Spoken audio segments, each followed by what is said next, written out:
नमस्कार दोस्तों, क्या आपने कभी सोचा है कि आपके स्टेट की 10% पॉपुलेशन प्रोटेस्ट करने लगे? क्या हाल होगा आपके स्टेट में? तो आज हमें ऐसा कुछ देखने को मिल रहा है लद्दाख के अंदर। लद्दाख की पॉपुलेशन 2,74,000 के आसपास है, अप्रॉक्सीमेटली 2,74,000। तो उसकी लगभग 10 to 20% पॉपुलेशन जो है प्रोटेस्ट कर रही है।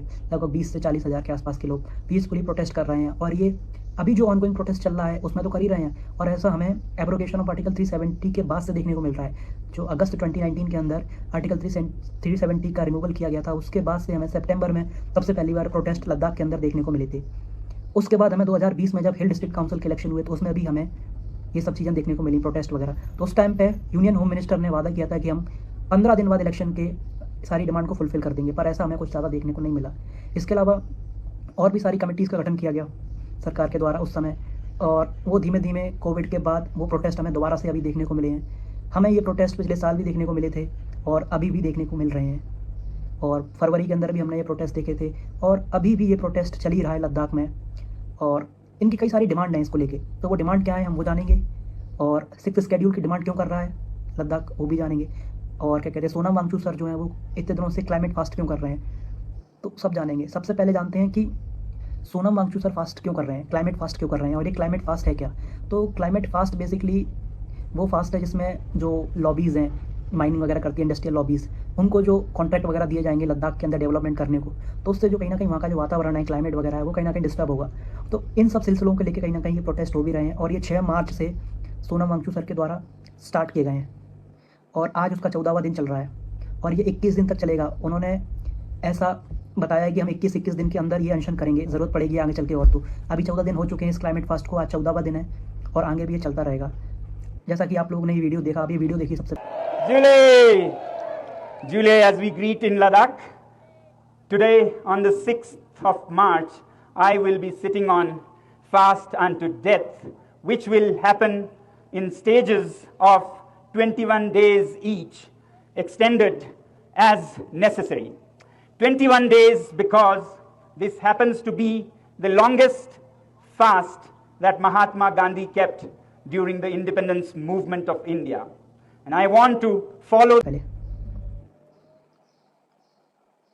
तो इसके बाद जैसा आपने ये वीडियो देखा, तो इसमें उन्होंने ऐलान किया है कि वो 14 ऐसे जहाँ 14वां दिन है इसका, आगे और भी फेसेस में इस तरीके के प्रोटेस्ट वो करेंगे अगर ज़रूरत पड़ेगी तो क्लाइमेट फास्ट अभी चल रहा है लगातार। वो नमक का पानी पी के कहीं ना कहीं पिछले इतने दिनों से कुछ भी नहीं खा रहे हैं, और लगातार माइनस टेम्परेचर में प्रोटेस्ट कर रहे हैं। आप सोच के देखिए कि इतनी ज़्यादा ठंड होने में और उसके बाद प्रोटेस्ट करना बिना कुछ खाए कितना डिफिकल्टी का काम है।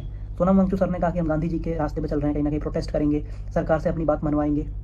और भी उन्होंने कई सारे न्यूज़ चैनल वगैरह सबको रिक्वेस्ट किया कि वो इनको दिखाएं, लेकिन हमारे देश का मीडिया इन सब चीज़ों को दिखाने के लिए तैयार नहीं है, और आप सभी जानते हैं कि वो क्यों दिखाने के लिए तैयार नहीं है। लेकिन हम सब पहले जानते हैं सोनम वांगचुक सर हैं कौन।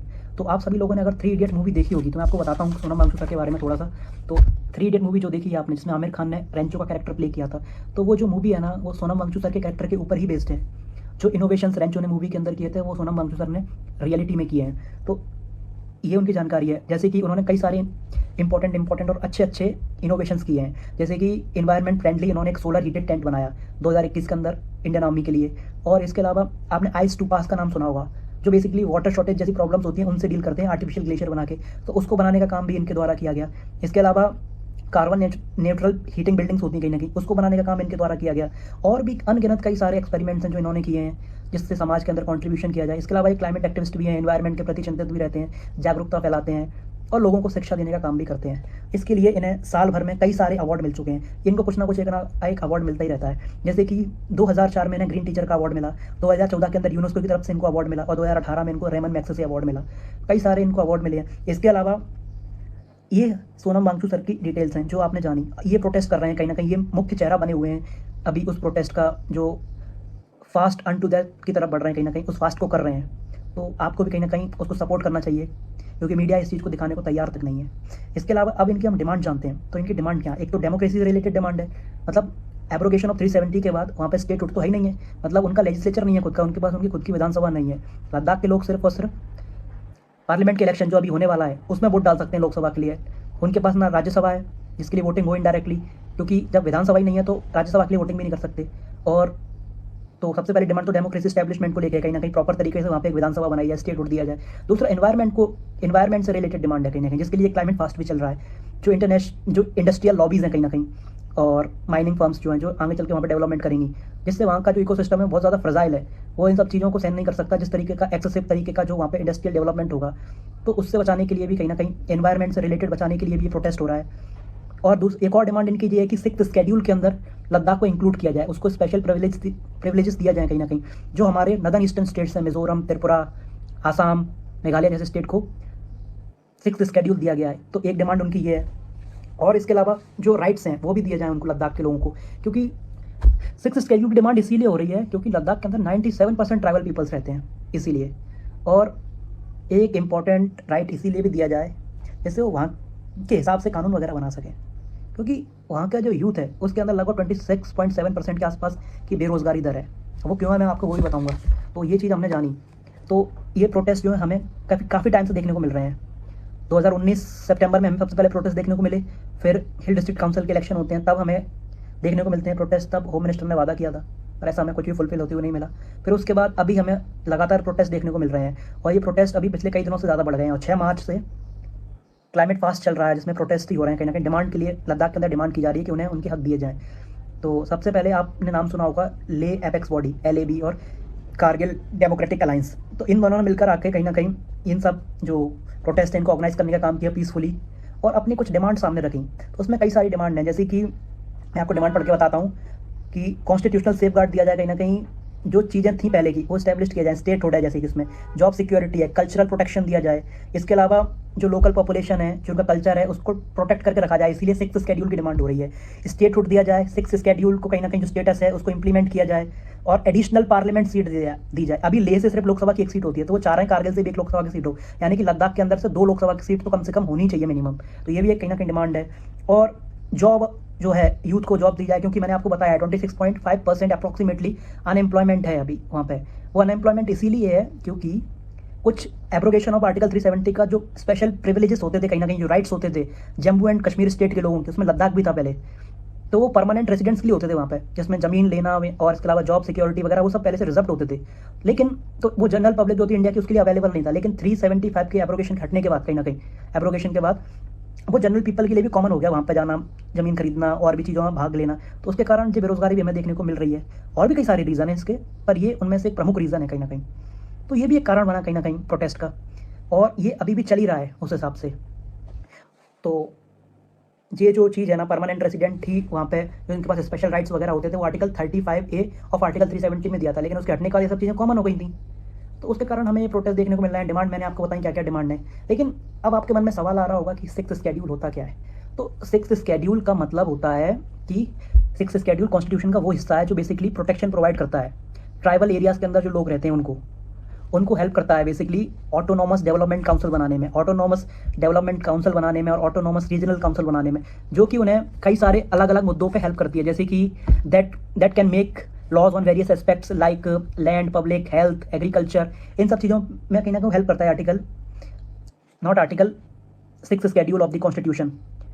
तो ये सब चीज़ें नदर्न ईस्टर्न स्टेट्स में लागू हैं, जिससे वो अपने कल्चर सब चीज़ों को बना के रख सकें, अपने हिसाब से लॉ बना सकें, जॉब वगैरह इन सब चीज़ों में ईजिली लॉ बना सकें, लोगों को जॉब प्रोवाइड कर सकें, पब्लिक सर्विस कमीशन के थ्रू खुद के स्टेट के लिए नौकरियां निकाल सकें। जैसा कि हमें अपने अपने राज्यों के अंदर एक पब्लिक सर्विस कमीशन होता है, जॉब प्रोवाइड करता है डिफरेंट विभागों के अंदर। तो उसी प्रकार से वो भी चाह रहे हैं कि उनको 6th शेड्यूल दिया जाए कहीं ना कहीं, जिससे वो अपने जो कल्चर है उसको प्रोटेक्ट करके रख सकें, प्रिजर्व करके रख सकें, कहीं ना कहीं लॉज बना सकें डिफरेंट चीज़ों पर, लैंड, पब्लिक हेल्थ, एग्रीकल्चर, इन सब चीज़ों को लेके। तो ये 6th शेड्यूल है, इसी डिमांड काफ़ी टाइम से चल रही है। ऑल्दो बीजेपी ने भी अपने इलेक्शन मैनिफेस्टो के अंदर वादा किया था कहीं ना कहीं कि अगर वो जीतेंगे 2019 के लोकसभा चुनाव के टाइम पे भी, फिर डिस्ट्रिक्ट काउंसिल के चुनाव के टाइम पे भी 2020 में, कि हम इन सब चीज़ों को लागू कर देंगे, 6th शेड्यूल को भी लागू कर देंगे। लेकिन ऐसा हमें कुछ भी होते हुए नज़र नहीं आ रहा है, क्योंकि सरकार ये कुछ कहती है और कुछ करती और है। ये इसका चलन रहा है पिछले 10 सालों से देखा जाए तो ये सब चीज़ें। ऑल्दो बीजेपी के वहाँ के फॉर्मर प्रेसिडेंट थे लोकल यूनिट के, उनका भी ये कहना था कि लद्दाख के अंदर जो डिमांड हो रही हैं उसका मतलब ये नहीं है कि हम लोग इन्वेस्टमेंट के अगेंस्ट हैं कहीं ना कहीं। उनका कहना था, उन्होंने एक स्टेटमेंट दिया बेसिकली, मैं आपको पढ़ के बता दूं, I am not saying we shut Ladakh for investment. उनके कहने का मतलब, वो कह रहे थे कि हमारा ये मतलब नहीं कि हम लद्दाख के अंदर से इन्वेस्टमेंट बिल्कुल ही बंद कर दें, हमारा ऐसा कहने का बिल्कुल ही मतलब ही नहीं है, बल्कि हम तो ये पूछ रहे हैं कि इन्वेस्टमेंट हो रहा है तो वो क्यों हो रहा है, किस पर्पज़ से हो रहा है और किस एरिया में हो रहा है, वो बताया जाए बस। बाकी डेवलपमेंट के लिए हमने मना नहीं किया है। तो ऐसा वहाँ के एक फॉर्मर बीजेपी प्रेसिडेंट थे, उनका भी कहना था, मैं आपको कोट टू कोट पढ़ के बताता हूँ। उनका कहना था कि I am not saying we shut Ladakh for investment but we should in saying in at also which are area is being developed और फॉर व्हाट पर्पसेस। तो ये ऐसा उनका कहना था कहीं ना कहीं। और मैं आपको अगर चीज़ें बताऊँ, और भी कई सारी चीज़ें थी जिसके लिए बीजेपी ने वादा किया था, पर वो उस तरीके से फुलफिल होते हुए नज़र नहीं आया। जैसे कि ये डिमांड तो थी सबसे पहले कि 6 शेड्यूल दिया जाएगा, क्योंकि उनके पास उनकी खुद की विधानसभा भी नहीं है और इतने टाइम से वहाँ पे कोई चुनाव भी नहीं हुए हैं। जम्मू एंड कश्मीर में तो हुए ही नहीं है, सरकार अभी भी चुनाव नहीं करवा पा रही है। अभी 4 स्टेट के चुनाव हो रहे हैं लोकसभा इलेक्शन के साथ, लेकिन जम्मू कश्मीर के नहीं हो रहे हैं। और आप लोगों ने भी ये सवाल सरकार से नहीं किया होगा कि ऐसा क्यों नहीं हो रहा, जब 370 हट चुका है, सब कुछ नॉर्मल है, तो वहाँ पे चुनाव क्यों नहीं हो रहे हैं। एक तरफ ही सरकार जो है 1 नेशन 1 इलेक्शन की बात करती है, दूसरी तरफ 7 फेसों में इलेक्शन हो रहे हैं। आप सोच के देखो, आज के ईवीएम के ज़माने में भी कहीं ना कहीं यहाँ पे मशीनों के द्वारा वोटिंग होती है। तो कॉन्ट्राडिक्टरी है सरकार के अंदर, बात कुछ करती है, होता कुछ और है। तो जब तक आप सवाल नहीं पूछेंगे, गवर्नमेंट्स कभी भी, कोई भी गवर्नमेंट अकाउंटेबल नहीं होगी। तो यही सब चीज़ें हैं। इसके अलावा एक इंपॉर्टेंट चीज़ ये थी कि जो ट्राइबल कमीशन है कहीं ना कहीं, जो कि एक कॉन्स्टिट्यूशनल बॉडी है, उसने भी रिकमेंडेशन दिया था, नेशनल कमीशन शेड्यूल ट्राइब जो है, उसने भी रिकमेंडेशन दिया था 2020 के आसपास कि लद्दाख को 6 शेड्यूल के अंदर एंट्री दी जाए कहीं ना कहीं, पर ऐसा हमें होते हुए नज़र नहीं आया। तो इसके कारण जो है हमें प्रोटेस्ट लगातार देखने को मिल रहे हैं, और ये 21 दिन तक चलेगा प्रोटेस्ट क्लाइमेट पास्ट वाला, जो कि आज 14वां दिन उसका पूरा होने जा रहा है कहीं ना कहीं।